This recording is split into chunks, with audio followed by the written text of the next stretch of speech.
1 লাখ বা 2 লাখ 24 বা 36,000 নবী রাসূল করে জীবনে অনেক ঘটনা ঘটেছে। যে ঘটনা অনেক ঘটনাগুলি আমরা জানি, যেমন ইউনূস আলাইহিস সালামকে মাছের পেট থেকে 40 দিন পরে মুক্তি দান করেছিলেন। সকল বলেন আলহামদুলিল্লাহ। তার ঘটনা শুনতে সুবহানাল্লাহ। এটা একটা সুন্দর ঘটনা। মাছের পেট থেকে কেউ বাঁচতে পারে না, শরীর সমাধি হলো, মাছের পিঠে কি সমাধি হলো, দুই সমাধিতে গিয়ে 40 দিন পর নিষ্কৃতি দান করেছিলেন আল্লাহ সুবহানাহু ওয়া তাআলা। তেমনি ভাবে ইব্রাহিম আলাইহিস সালামকে অবলম্বনের অগ্নিকুণ্ডের মধ্যে 40 দিন পর্যন্ত রাখার পরে মুক্তি দান করেছিলেন। আমাদেরকে এটা ক্লাসের জন্য নিতে ঘটনা। তেমনি ভাবে মুসা আলাইহিস সালামকে নিষ্কৃতি দান করেছিলেন। নূহ আলাইহিস সালামকে পানির বাঁধ থেকে নিষ্কৃতি দান করেছিলেন। আর সামুদ জাতিকে পৃথিবী জীবন সফল দিয়েছিলেন। কোন ঘটনা শুনতে আল্লাহ সুবহানাহু ওয়া তাআলা সুবহানাহু শব্দ ব্যবহার করেন। আমাদের প্রিয় নবী বিশ্বনবী মুহাম্মদ সাল্লাল্লাহু আলাইহি ওয়াসাল্লাম 26 রজব গত 27 রজবের দিন মেরাজের দিন আল্লাহ সুবহানাহু ওয়া তাআলা এই রাতের ঘটনা নিয়ে আল্লাহ তাআলা কোরআন মাজিদের বর্ণনা করার মধ্যে সুবহানাহু শব্দ ব্যবহার করে দুনিয়ার মানুষকে জানিয়ে দিলেন। সকল বলে আলহামদুলিল্লাহ। কি শব্দ? সুবহানাহু। সুবহানাহু শব্দ দিয়ে আল্লাহ সুবহানাহু ওয়া তাআলা পৃথিবীর মানুষকে জানিয়ে দিলেন। মহাকাব্যিক যারা আছেন তারা আশ্চর্যজনক হয়ে যায়। লক্ষ লক্ষ মাইল, হাজার হাজার কোটি কোটি মাইল রাসূল সাল্লাল্লাহু আলাইহি ওয়াসাল্লাম পৃথিবী থেকে 7 আসমানের উপর সিদরাতুল মুনতাহার উপর দিয়ে আশরাফি কিভাবে আল্লাহর সাথে সাক্ষাৎ করলেন। সকল বলে আলহামদুলিল্লাহ। এইভাবে আল্লাহ সুবহানাহু ওয়া তাআলা এই রাসূল সাল্লাল্লাহু আলাইহি ওয়াসাল্লামকে 26 রজব গত 27 রজব রাসূল সাল্লাল্লাহু আলাইহি ওয়াসাল্লামকে কোথায় নিয়ে গেছেন? উর্দুলোকে গমন। মেরাজ শব্দের অর্থ হচ্ছে কি? উর্দুলোকে গমন। আমরা এখন পৃথিবীতে উন্নত হয়েছে, আমরা বিভিন্ন দেশে এবং বিভিন্নভাবে আমরা মঙ্গল গ্রহে আমরা কি বিভিন্ন যান পাখি সেখান থেকে ছবি কালেকশন করতেছি। এই কয়েকদিন আগে একটা দেখলাম সূর্য পর্যন্ত মঙ্গল গ্রহ বা অনেক উপরে চলে গিয়েছে। ওই মহাকাশে শুনতে গিয়ে পৃথিবীতে কিছু থাকার কথা না, কিন্তু তাদের এই আবিষ্কার কতগুলি আওয়াজ আবিষ্কার করেছেন যে আওয়াজের মধ্যে লক্ষ লক্ষ ট্রিলিয়ন ট্রিলিয়ন ফেরেশতারা আল্লাহ জিকির করে আলহামদুলিল্লাহ। আল্লাহ কি করে? জিকির করে লা ইলাহা ইল্লাল্লাহ, লা ইলাহা ইল্লাল্লাহ, লা ইলাহা লা ইলাহা লা ইলাহা লা ইলাহা ইল্লাল্লাহ মুহাম্মাদুর রাসূলুল্লাহ। বিজ্ঞানীরা প্রমাণ করে, যদি বিজ্ঞানী যারা আছে, মহাজাগতিক বিজ্ঞানী যারা আছে, তারা অসুস্থ হয়ে যায়। কিভাবে রাসূল সাল্লাল্লাহু আলাইহি ওয়াসাল্লাম গ্র্যাভিটেশন পাওয়ার, যুগ্ম নক্ষত্র, উচ্চ নক্ষত্র, কমেট, হরিজন, বিভিন্ন নক্ষত্র হাজার হাজার মাইল পানি দিয়ে, সাত আসমান পানি দিয়ে, সিদরাতুল মুনতাহা পানি দিয়ে, কিভাবে রাতের লাইলা মিনাল মসজিদুল হারাম, রাতের একটি অংশের মধ্যে পৃথিবী থেকে শুরু করে আল্লাহর কাছে নিয়ে কিভাবে আল্লাহর সান্নিধ্য অর্জন করেছেন, এই কথা বললে সমস্ত বৈজ্ঞানিকরা খুব পাই না। আলহামদুলিল্লাহ, আমরা সেই মুহাম্মদ সাল্লাল্লাহু আলাইহি ওয়াসাল্লামের উম্মত। আল্লাহ রাসূল সাল্লাল্লাহু আলাইহি ওয়াসাল্লাম তখন মেরাজে গিয়েছিলেন। রাসূল সাল্লাল্লাহু আলাইহি ওয়াসাল্লামকে আল্লাহ তাআলা বললেন, ওয়া আনজির আশিরাতাকাল আকরাবিন, হে নবী, আপনি আপনার বিবাহিতদেরকে কালিমার দাওয়াত দেন। কিসের দাওয়াত? কালিমার দাওয়াত দেন। রাসূল সাল্লাল্লাহু চিন্তা করলেন তাদেরকে দাওয়াত দেওয়ার জন্য। তিনি যখন মনস্থ করলেন সমস্ত মক্কাবাসীর কাছে রাসূল সাল্লাল্লাহু আলাইহি ওয়াসাল্লাম দাওয়াত দিলেন। তখনকার একটি রসম ছিল, কোনো আশ্চর্যজনক সংবাদ, কোনো দাওয়াতের কাজ করতে হলে সাফা পাহাড়ের উপরে উঠে ডাক দিতে হবে। ডাক দিয়ে ডাকতে হবে, ইয়া সাফাহা ইয়া সাফাহা ইয়া সাফাহা। সকলের আলহামদুলিল্লাহ। তাই দাওয়াত দেওয়ার বিষয় ছিল কিরকম? সাফা পাহাড়ের উপরে গিয়ে ডাকতে হবে, ইয়া সাফাহা ইয়া সাফাহা। এই সকালে এভাবে ডাকবেন, সমস্ত মানুষগুলি ওই পাহাড়ের পাদদেশে চলে যাবে। সকলের আলহামদুলিল্লাহ। রাসূল সাল্লাল্লাহু আলাইহি ওয়াসাল্লাম এইভাবে সকলকে দাওয়াত দেওয়ার উদ্দেশ্যে সাফা পাহাড়ের চূড়ায় উঠে সকালবেলা ইয়া সাফাহা ইয়া সাফাহা এই মক্কাবাসীদেরকে ডাক দিলেন। মক্কাবাসীদের ডাক দিলেন। এই আওয়াজ শুনে সমস্ত নেতৃবর্গ থেকে শুরু করে সমস্ত গোষ্ঠীর মানুষগুলি রাসূলের ডাকে সাড়া দিলেন। সকলে আলহামদুলিল্লাহ। তারা চিন্তা করতেছেন কি দুঃসংবাদ হয়েছে বা কি সুসংবাদ হয়েছে এত সাত সকালে, কেন মুহাম্মদ কি জন্য আমাদেরকে ডাকতেছেন, দেখি কি সুসংবাদ হয়েছে বা কি দুঃসংবাদ হয়েছে। এভাবে সমস্ত গোষ্ঠীর মানুষগুলি বনি ফিহার বনি আদি থেকে শুরু করে আব্রাহাম থেকে শুরু করে সকলে ওই পাহাড়ের পাদদেশে চলে গেলেন। পাহাড়ের পাদদেশে যখন চলে গেলেন, রাসূল সাল্লাল্লাহু আলাইহি ওয়াসাল্লাম তাদেরকে বললেন, হে আমার জাতি, আমি আপনাদেরকে এমন একটি সংবাদ দেব, আপনারা বিশ্বাস করবেন?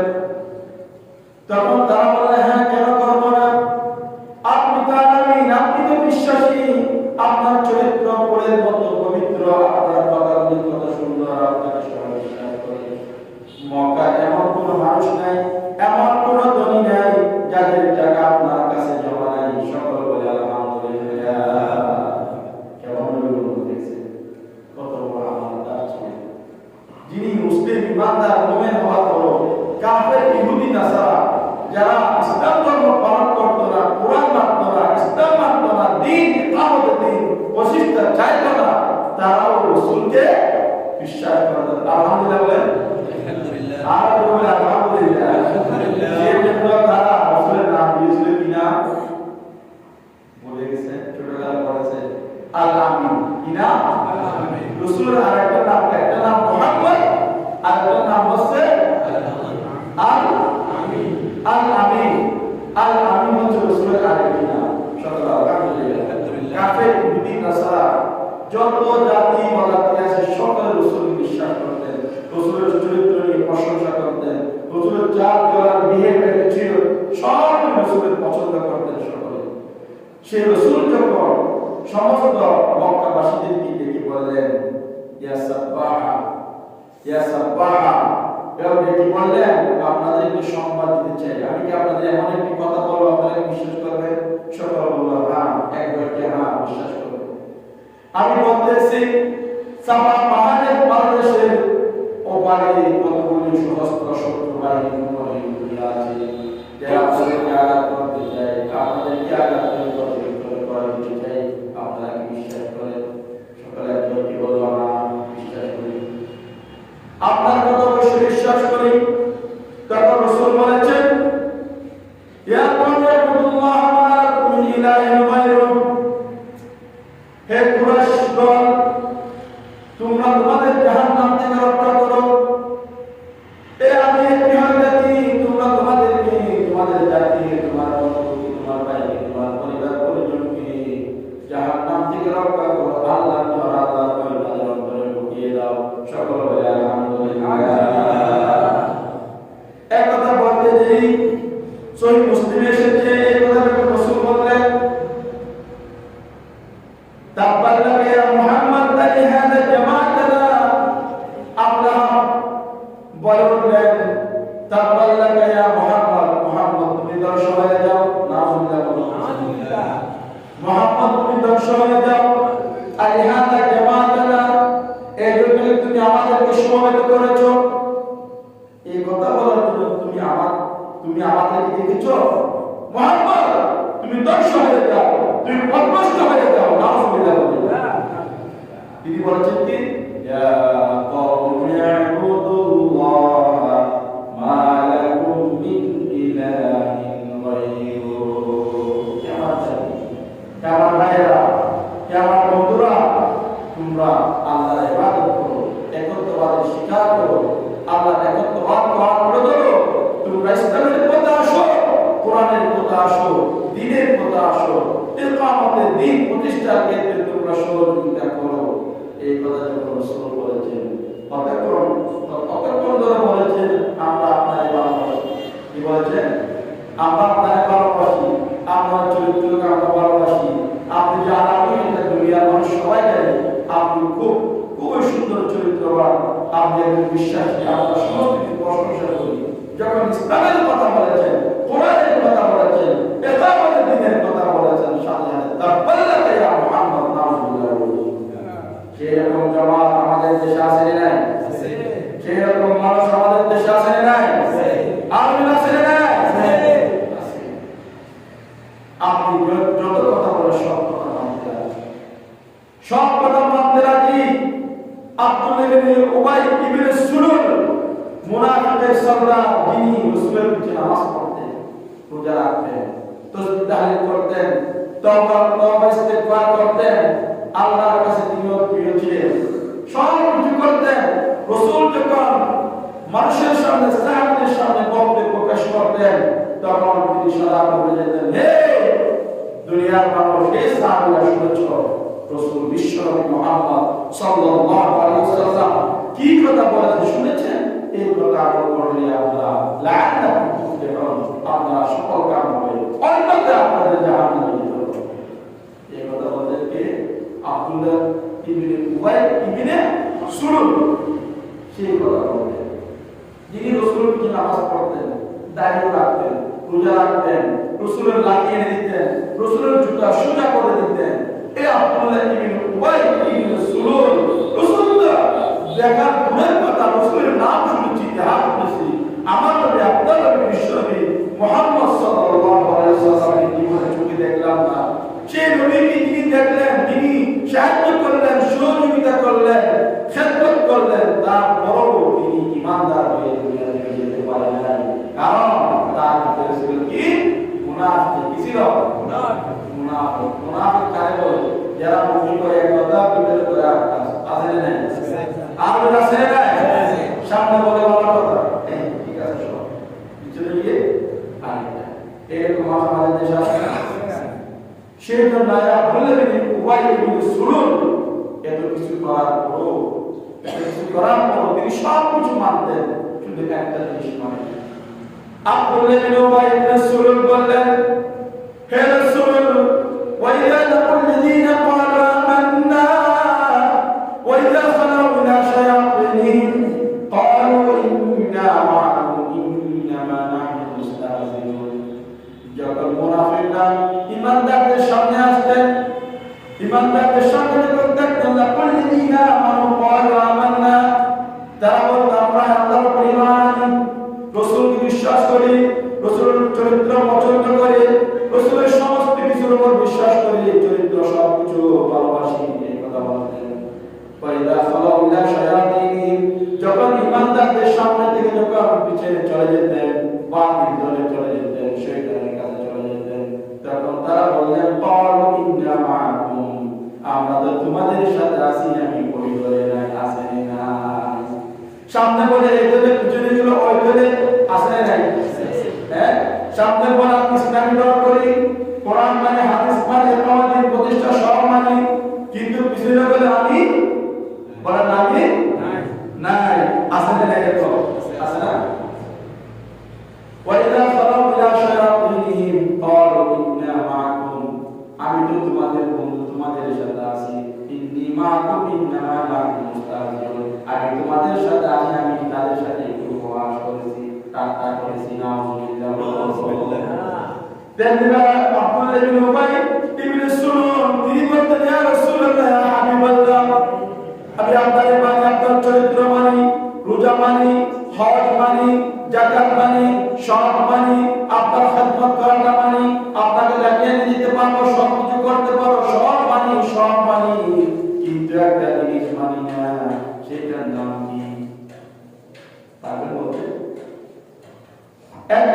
মাদিনা ইকামতে দ্বীন, মদিনার ধর্ম, মক্কার ধর্মটা ইসলামী শাসন হোক। এই দেশের মধ্যে ইসলামী শাসন ব্যবস্থা চালু হোক। এই দেশের মধ্যে ইকামতের দ্বীন প্রতিষ্ঠা হোক। এই দেশের আকাশে বাতাসে ইসলামের পথে উদ্ভিদ হোক। সেটা মানি না, আছে নাই? আর আছে নাই? আছে নাই? আছে। সব মানি হুজুর, সামনে দামানি, কিন্তু এদের ইসলামী শাসন ব্যবস্থা চালু হোক, সেটা তাহলে তার কি আছে? মুনাফিক আছে।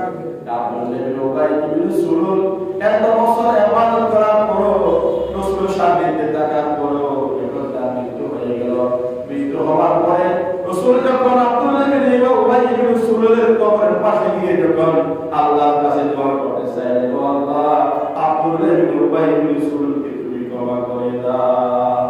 রাসূল তো রহমশীল ছিলেন, অত্যন্ত দয়ালু মেহেরবান ছিলেন। তিনি যখন কবরের পাশে গিয়ে যখন আব্দুল্লাহ ইবনে উবাই ইবনে সুলুলের জন্য যখন দোয়া করলেন, রব্বুল আলামিন, আব্দুল্লাহ ইবনে উবাই ইবনে সুলুল যা করেছে তুমি তা মাফ করে দাও।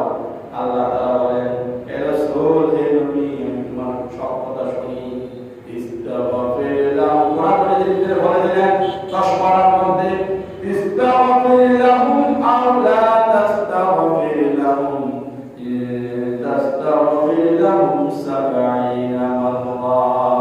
সকলে বলে আল্লাহু আকবার। হে রাসূল, আমি তোমার সব কথা শুনব, তোমার সব কথা মানব। হে রাসূল, আপনি একবার না দুইবার না, আব্দুল্লাহ ইবনে উবাই ইবনে সুলুলের কবরের পাশে দাঁড়িয়ে একবার এসে দেখবার 10 বার, 20 বার, 30 বার, 70 বারও যদি আপনি আব্দুল্লাহ ইবনে উবাই ইবনে সুলুলের জন্য ইস্তেগফার করো, আমি আল্লাহ আব্দুল্লাহ ইবনে উবাইকে আমি মাফ করব না। সকলে আল্লাহু আকবার। সেজন্য রাসূল যখন বললেন, আমি তোমাদের এমন একটি সংবাদ দেব, পাহাড়ের পাদদেশে কিছু লোক লুকিয়ে আছে, সশস্ত্র বাহিনী, তোমাদের আঘাত করবে, তোমরা এই কথা বিশ্বাস করো? তারা বলল, হ্যাঁ, বিশ্বাস করি। তখন যখন এরপরে যখন বললেন, ইয়া কওমি উবুদুল্লাহ, এই কথা না, তাহলে আমি একটা কথা বলছি, এই কথাটা তোমরা বিশ্বাস করো। ইয়া কওমি উবুদুল্লাহ মা লাকুম মিন ইলাহিন গায়রু, আল্লাহ ছাড়া কোনো মাবুদ নাই আমার জাতি, তোমরা আল্লাহর ইবাদত করো। এই কথা বলার সাথে সাথে এই আবু লাহাব তাব্বাল লাকা ইয়া মুহাম্মদ আলি হাযা জামাআতানা, এই আবু লাহাবের উত্তরসূরি এখন আছে না নাই? আর কেউ আছে না নাই? কথা বলেন, আছে। ছন্দ আছে নাকি? আছে তো। এখন আবু লাহাব, উতবা, শাইবা, ওয়ালিদ বিন মুগীরা, তার উত্তরসূরি, উপযুক্ত উত্তরসূরি পৃথিবীর আনাচে কানাচে আছে না নাই? সেই জন্য আল্লাহ রাসূল সাল্লাল্লাহু আলাইহি ওয়াসাল্লাম যখন এই কথা বলেছেন, প্রকাশ্যে যখন ইসলামের দাওয়াত দিলেন, কোরআনের দাওয়াত দিলেন, তখন রাসূল সাল্লাল্লাহু আলাইহি ওয়াসাল্লামের উপর জুলুমের স্টিং উড়ান চালু হয়ে গেল। ঠিক কিনা বলেন? আমাদের দেশে এমন সময় গেল, এমন সময় অতিবাহিত হয়ে গেছে, যুগে যুগে সময়ে সময়ে যখন ইসলামের কথা, কোরআনের কথা 98% মুসলমানের দেশ হলেও কোরআনের কথা স্পষ্টভাবে বলতে পারে না। ঠিক কিনা বলেন? জোয়ার করে বলেন, ঠিক কিনা? কোরআনের কথা, ইসলামের কথা পরিষ্কারভাবে বলতে পারে না। আমি একটু সত্য কথা বলতে গিয়ে ইউরোপের কাছে আমার বিরুদ্ধে 2-3 বার মানুষ হয়ে গেছে। তবে ভালো মানুষ আছে না? এই দল করুন, ওই দল করেন, সেই দল করেন, যে দল করেন না কেন, ভালো মানুষের বসে থাকতে হবে না। ঠিক কিনা বলেন? দেখতে মনে হচ্ছে ভালো মানুষ, ভিতরে মুনাফিক ওরা। ঠিক কিনা বলেন? এই দল সেই দল, ওই দল আমি বলবো না, সব থেকে ভালো মানুষ আছে না নাই? যাদের সহযোগিতা আমিও কি পয়সা থেকে পরিত্রাণ পেয়েছিলাম, আমি নাম বলতেছি, সেই জন্য আমি এই দল করি, আমি ভালো মানুষ।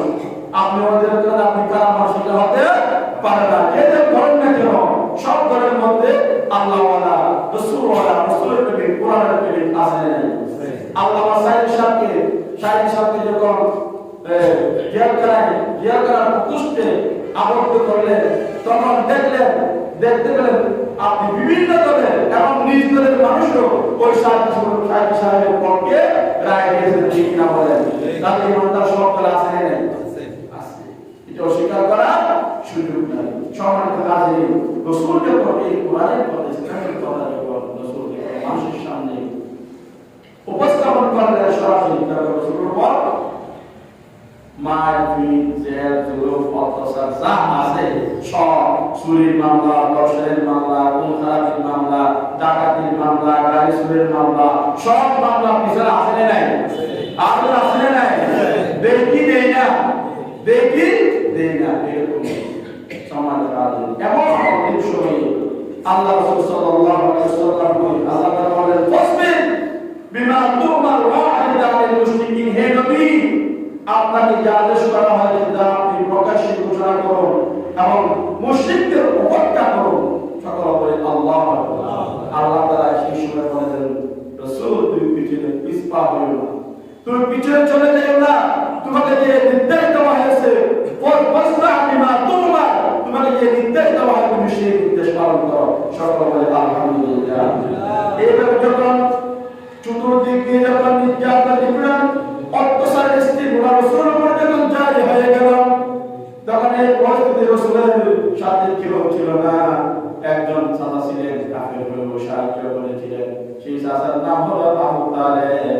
আবু তালেব সমর্থক গান বাবা ইত্যাদি জেলগুলো অত্যাচার থেকে রাসূল মুহাম্মদ সাল্লাল্লাহু আলাইহি ওয়াসাল্লামকে আবু তালেব রক্ষা করার জন্য চেষ্টা করলেন।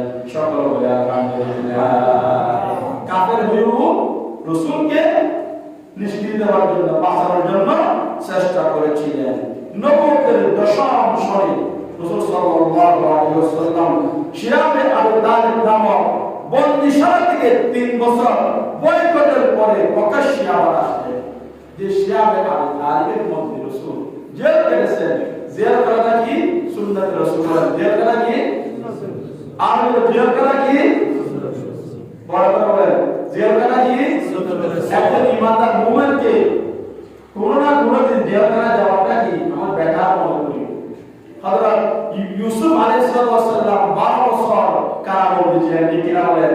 আমার রাসূল বিশ্বনবী মুহাম্মদ সাল্লাল্লাহু আলাইহি ওয়াসাল্লাম 3 বছর বয়কট হয়েছিল এবং জেল কারাবদ্ধ থাকলে যেমন কষ্টের চেয়ে আরো বেশি কষ্ট পেয়েছিলেন। জেল কারার ভিতরে তো খাওয়া দাওয়া পায়, সে আবু তালেবের মধ্যে এমন বয়কট করেছে, অস্ত্র, পান, পানি সব কিছু বয়কট করেছেন। যে নবী মুহাম্মদ সাল্লাল্লাহু আলাইহি ওয়াসাল্লাম এই কারাবদ্ধ অবস্থায় সে আবু তালেবের মধ্যে কাশি চারণ করতেন, লালন করতেন, কাশি পুষ্ট শেখ, কাশি চাপা খেতেন, চামড়া শেখ, গাছের পাতা খেয়ে জীবন ধারণ করেছেন। তারপর ইসলামের দিন কানে নাই, ইসলাম কানে নাই, কোরআন কানে নাই। কিনা বলে? রাসূল সাল্লাল্লাহু আলাইহি ওয়াসাল্লাম সারা আবু তালেব থেকে বের হওয়ার পরে তিনি নবুয়তের দশম বছর, দশম শরীফ যিনি তাকে যিনি বিশ্বাস করতেন, আবু তালেব তিনি দুনিয়া থেকে বিদায় হয়ে গেলেন। রাসূল শহীদ হয়ে গেল। তার 2 মাস পরে গিয়ে যিনি দর্শকপদ দিয়ে টাকা দিয়ে সহযোগিতা করলেন, প্রাণের সহধর্মিনী, প্রাণের স্ত্রী মা ফরিদাতুল কুবরা রাদিয়াল্লাহু তাআলা, তিনিও দুনিয়া থেকে বিদায় হয়ে গেলেন। ইন্না লিল্লাহি ওয়া ইন্না ইলাইহি রাজিউন। এই দুষ্টুমি রাসূলের কেউ ছিল না। এমন সময় রাসূল সাল্লাল্লাহু আলাইহি ওয়াসাল্লাম চিন্তায় মগ্ন। তিনি তখন কি করলেন? মক্কা ছেড়ে পশ্চিম মাইল দূরে তায়েফের দিকে রওনা হলেন। তিনি মনে মনে বলতেছেন, আমার ছোট কালের জন্য স্থান, আমি যেখানে ছাগল চারণ করেছি, ছাগল লালন পালন করেছি, আমার এখানে অনেক বন্ধু বান্ধব রয়েছে, মা হালিমা অনেক আত্মীয়স্বজন রয়েছে, যারা আমাকে সহযোগিতা করবে, যারা আমাকে আপন করে নেবে, এই মনে আশা নিয়ে তিনি তায়েফের দিকে চলে গেলেন। তায়েফে যখন গিয়ে তিনি বললেন, ইয়া কওমি ইবুদুল্লাহ মা লাকুম মিন ইলাহিন গায়রুহু। এই কথা যখন তায়েফের মানুষকে যখন বললেন, আত্মীয়স্বজন বন্ধু বান্ধবকে যখন দেখে কথা বললেন, তারা দেরি করে নাই, তারা শত সন্তান শত ছেলেমেয়েদেরকে জ্বালিয়ে দিলেন। পাথরে পাথরে মারতে মারতে সারা শরীর ক্ষতবিক্ষত করে জর্জরিত করে দিলেন। সকল বলে আলহামদুলিল্লাহ। হাজারো বেদনার পরে, বলে তো হাজারো বেদনার পরে ফিরে আসনি তুমি আপন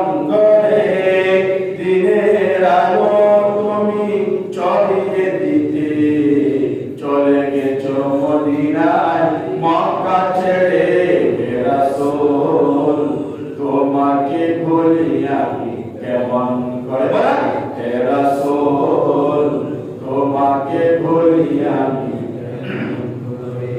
কে না কে দিন বাঁচায়ের কাজে নিজেকে নিয়েছ তুমি ফিরিয়ে তাই ফের কাফেরেরা চিহ্ন না সে আলো দুষ্ট ছেলেদের পিছু জ্বলে দিয়ে পাথরের আঘাতে কত বিকত হয় সারা শরীর থেকে রক্ত ঝরে বলেন হে রাসূল তোমাকে বলি আমি কেমন করে হে রাসূল হে রাসূল তোমাকে বলি আমি সকল বলে আল্লাহু আকবার মহানবী আল্লাহু আকবার কত কষ্ট করেছে আমাদের দ্বীন প্রতিষ্ঠা করার জন্য আমাদের পর্যন্ত ইসলামকে আনার জন্য এই দিনের সিরাতুল মুস্তাকিমের পথে আমাদেরকে রাখার জন্য কোরআনের পথে আসার জন্য আমাদের জন্য কত কষ্ট করেছেন উহুদের ময়দানে দমদার মোবারক শহীদ করেছেন উহুদের ময়দানে তলোয়ার আঘাতে মাথার গুলি পেটে মাথার গুলি হেলমেট মাথার গুলির ভিতরে ঢুকে গিয়েছিলেন দমদার মোবারক শহীদ করেছেন তাইফের ময়দানে সারা শরীর থেকে কত বিক্ষত হয়ে রক্ত জর্জরিত করেছেন আমাদের পর্যন্ত ইসলামকে পাড়া পৌঁছার জন্য দিন পর্যন্ত আমাদের পর্যন্ত আনার জন্য কত কষ্ট করেছেন আজকে আমরা সেই নবী মুহাম্মদ সাল্লাল্লাহু আলাইহি ওয়াসাল্লামকে বলে দিয়েছি ঠিক কিনা বলে ঠিক সেই সময় রাসূল দিশাহারা হয়ে পড়লেন নাই খাজা মুতালেব নাই নিজের শহীদের মেয়ে খাদিজা তিনি সহায় হয়ে পড়লেন তাকে সাহারা দেওয়ার মতো তার ডাচুর ব্যবহার হওয়ার মতো কোনো আত্মীয় রইল না এমন সময় রাসূল আবার তাইফের ময়দান থেকে কত বিক্ষত অবস্থায় আমার মক্কায় চলে আসলেন আবু তালেবের মেয়ে উম্মে হানির করে রেস্ট করতেছিলেন এমন সময় আল্লাহ সুবহানাহু ওয়া তাআলা সাজিদ থেকে রাসূলকে ডাক দিলেন সুবহানাল্লাযী আসরা বিআবদিহি লাইলাম মিনাল মাসজিদিল হারাম ইলাল মাসজিদিল আকসা আল্লাযী বারাকনা হাওলাহু লিনুরিয়াহু মিন আয়াতিনা ইন্নাহু হুয়াস সামিউল বাসীর এই নবী রাসূল সাল্লাল্লাহু আলাইহি ওয়াসাল্লাম এই 26 রজব গত 27 রজব রাসূলকে উর্দু আকাশে গমনের ব্যবস্থা করেছিলেন সকল বলে আলহামদুলিল্লাহ আল্লাহ তাআলা নিজে দরুদ পড়িল বলেন আল্লাহ তাআলা নিজে দরুদ পড়িলেন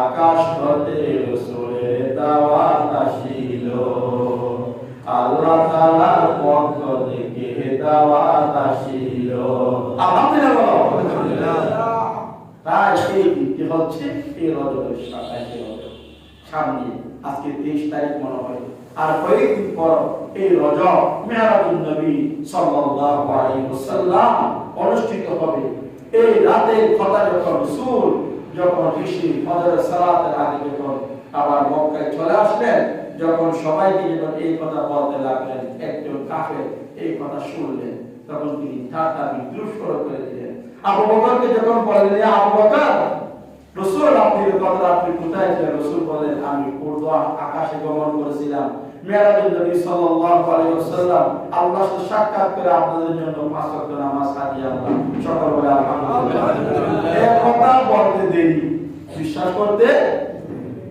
করতে আমরা যদি বলি বন্ধু কতরা এশার নামাজের পরে উঠলাম ঢাকায় গেলাম সামনে ঢাকার কথা বলতেছে ঢাকায় গেলাম ঢাকায় গিয়ে আবার 3টা বাজে 4টা বাজে আবার ঢাকা থেকে পৌঁছে গেলাম তখন আমরা কি করব টাটা করব না হাসবো না আমি গত রাতে উঠলাম সৌদি আরব চলে গেলাম 6000 কিলোমিটার দূরে 6000 মাইল কিলোমিটার দূরে আমরা কি 6000 মাইল দূরে সৌদি আরবে গেলাম সৌদি আরব থেকে রাতে ইশারা করে আবার ফজর আগে চলে আসি এরপর যদি কেউ বলে তারা আমরা কি করবো, বিদ্রুপ করবো না, হাসবো না। এই রাসূলের এই কথা শুনে একজন কাফির হাঁটতে লাগলেন। তখন তিনি সকালবেলায় উঠে এই কথা শুনে দৌড়ে দৌড়ে বাড়ি দিকে যাচ্ছেন, দেখেন তখন দেখতে পেলেন একজন লোক এত বড় একটা মাছ নিয়ে আসলেন। একটি কাহিনী একটি স্টোরি বলতেছে, একটা বড় মাছ নিয়ে আসলেন। যখন মাছটি যখন দেখলেন, বন্ধু এই মাছটি আজকে আমাদের দিতে হবে, তখন একটা রসুল ছিল বড় মাছ পেলে রাজা বাদশা যারা তাদের কাছে নিয়ে যেত। এরপরও যারা আমাদের দেশে বড় লোকরা আছেন, টাকা পয়সা বেশি, ধন সম্পদ বেশি, বাজারে তো বড় মাছ হতে মাছ দিয়ে দিলে কি করে বাজারে যাওয়ার সাথে বা চাচা আপনি এটা নেন, আচ্ছা এখানে আপনাদের কম রাখবো, এত বড় 10 কেজি 20 কেজি মাছ ঢুকাই দিই, ঠিক কিনা বলেন? সেও নিয়ে নেই, সেও নিয়ে নেই। এইরকম বড় মাছ নিয়ে যখন বাড়িতে আসবেন, আমাদের দেশের লোকেরা কি করে ওপেন করে আনে, ঠিক কিনা বলেন? ওপেন করে নিয়ে আসে কেন? মানুষ দেখে আজকে আমাদের এলাকার এত বড় মাছ কিনছে, 20 কেজি বড় মাছ কিনছে, সবার সামনে চুপে দেখতেছে, এমন ভাবে বাসায় নিয়ে আসে। রাসূল বলেছেন এইভাবে আনিও না। এই মাছ থেকে গরিবের জন্য কান্না করবে, এই মাছ থেকে রিকশাওয়ালার জন্য আফসোস করবে, এই মাছ থেকে সিন্ধি চালকের ছেলেরা আফসোস করবে, প্রতিবেশীর ছেলেরা মেয়েরা দেখে দেখে আফসোস করবে, হায় খোদা, হে আল্লাহ, আমি যদি এত বড় মাছ খেতে পারতাম, একটি টুকরো মাছ যদি আমি পেতাম, আদৌ কি গরিবের পক্ষে সম্ভব? জোরে বলে সম্ভব না। এই এলাকার বিত্তবানরা বড় করে আপনাদেরকে বলেছি, আপনারা যদি বড় মাছ পেতে হয়, আপনি বস্তা বেড়াইয়া যাতে কেউ না দেখে, যদি দিতে না পারেন এইভাবে বাড়িতে নিয়ে যান, মানুষের সামনে ওপেন করে মাছ বাড়িতে নিয়ে না। এই মাছ কেড়ে আপনার জন্য পরিণাম ভালো হবে না, ঠিক কিনা বলে? সেই জন্য এই কথা মনে রাখবেন। আমরা তো মানুষকে দিয়া বেশি নামাজ পড়ি দেখার জন্য, ভালো কাজ করি দেখার জন্য, ঠিক কিনা বলেন? পূজা দেখি দেখার জন্য বড় বড় মাছ খাই, বড় বড় গরু কুরবানির সময় দেখিয়েন, বড় বড় গরু কত কত 5 লাখ। আবার অনেক কম্পিটিশন শুরু করি, আপনি 5 লাখ দিয়ে নিছেন, আমি 10 লাখ দিয়ে নেব, ঠিক কিনা বলেন? এইগুলি কুরবানি কত আপনারা দেন না। হুজুরে দিলে তো বলেন, কেন সমালোচনা করেন, হুজুর ফতোয়া দিছে কুরবানি হবে না, আপনারা বলেন হবে কি হবে না? এটা আলহামদুলিল্লাহ আমি খুশি হয়েছি, আলহামদুলিল্লাহ বলেন আলহামদুলিল্লাহ। এই জন্য বন্ধুরা এইভাবে ওই মাছ যখন নিলেন, বাড়িতে দিলেন, স্ত্রীকে বলেন, প্রিয় স্ত্রী, আমি একটু গোসল করা, তুমি তাড়াতাড়ি মাছটা করে আছে, একটু রান্না করে আমি খাবো। ওই মানুষটি খালের পাশের খালে গিয়ে ডুব দিলেন পানিতে। আমি সঙ্গে বলছি, ডুব দেওয়ার সাথে সাথে ওই মানুষটি ওই খালের ভিতরে না, একটি সমুদ্রের মধ্যে নিয়ে গেলেন কে? সারাতে ওই যেখানে ডুব দিলে সেখান থেকে ঘুরে নেই, একটি সমুদ্রের মাঝখানে গিয়ে উঠলেন সুন্দরী যুবতী হয়ে। আলহামদুলিল্লাহ, সুন্দরী রূপবতী লাবণ্যময় সুন্দরী যুবতী, যা দেখলে জেলেরা পাগল হয়ে গেছে বিয়ে করার জন্য। তখন জেলেরা গিয়ে ওই সুন্দরী যুবতী মহিলাকে তুলে নিলেন, তিনি কিছু বুঝতে পারলেন না, তুলে নিয়ে বাড়িতে নিয়ে গেলেন, বিবাহ শাদী সম্পন্ন করলেন, 2-4টা সন্তান হয়ে গেল, 7 বছর সময় পার হয়ে গেল। 7 বছর হওয়ার পরে যখন পুরাতন হয়ে গেল, তিনি একদিন বাচ্চাদের কাপড় নিয়ে সেই কালে তিনি আবার চলে গেলেন ওই সমুদ্রে গিয়ে সমুদ্রের পাড়ে কাপড় চুপে রেখে যখন পানিতে ডুব দিলেন, তিনি পানিতে ডুব দিতে দেরি, পুনরায় তার পূর্বের কালে উঠতে দেরি না। আল্লাহু আকবার বলেন। পানিতে ডুব দিলে প্রথম হয়েছিলেন মহিলা, আবার ডুব দেওয়ার পর ওই কালের মধ্যে আগে যেমন পুরুষ ছিল, পুরুষ অবস্থায় আল্লাহ তাআলা উত্তর করেছেন। আলহামদুলিল্লাহ বলেন। উঠার পরে তিনি অবাক, দেখতেছেন পানির মধ্যে তার কাপড় আছে। সময় কত বছর গেছে? কয় বছর? 7 বছর অতিবাহিত হয়ে গেল। দেখতেছেন পানির মধ্যে কি কাপড়। তিনি আর দেরি করে আর কি গোসল টুসল আর কি ডুব দেয়া, তাড়াতাড়ি উঠে ওই কাপড় নিয়ে দৌড়ে বাড়িতে চলে গেলেন। দৌড়াতে বাড়িতে গিয়ে দেখলেন স্ত্রী মাছের বট্টি নিয়ে মাছ ওঠার জন্য প্রস্তুতি গ্রহণ করতেছে। তখন তিনি বললেন, হে আমার প্রাণের স্ত্রী, তুমি কেমন পর্যন্ত মাছ তোলা শেষ করতে পারবে না? 7 বছর পরে অতিবাহিত হয়ে 60টা সংসার করে 60টা বাচ্চা জন্ম দিয়ে সংসার করে আজ পর্যন্ত 7 বছর পরে তোমার কাজ আসলাম, এখনো পর্যন্ত তুমি মাছ তোলার প্রস্তুতি নিয়ে চলে বসে আছো। সকল বলে আল্লাহু আকবার। এটা কার খেলা? আল্লাহ। আর এটা কার খেলা? আল্লাহ। তিনি মনে বললেন, ও প্রাণের স্ত্রী, মাছ তোলা বাদ দাও, সব ছেড়ে দাও, সব